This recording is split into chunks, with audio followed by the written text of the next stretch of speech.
โอเคอายุจะปีลูกเอาเกี่ยวเขาเนาะอันนั้นจะปี11เนาะญาติโยมอันนี้อันนี้ลูก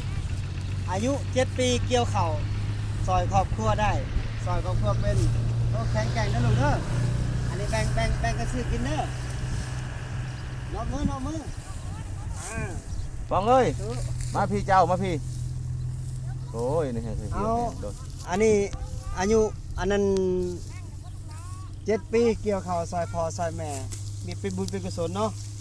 ญาติโยมไปเห็นคลิปนี้โมทนาสาธุนี่แหละคนที่กตัญญูต่อพ่อต่อแม่ผู้จักบุญคุณพ่อแม่ซอยเฮ็ดเวียกเพื่อนแล้วก็เรียนหนังสือแล้วก็มาซอยเวียกบ้านเวียกเพื่อนเนาะอันนี้คือว่าลูกกตัญญูกตามที่ต่อพ่อต่อแม่ดูแลพ่อแม่แต่ยังน้อยนี่เป็นบุญเป็นกุศลเกิดสาได้กับพระการรักษาเทวดาคุ้มครองเนาะไปเห็นคลิปนี้โมทนาสาธุ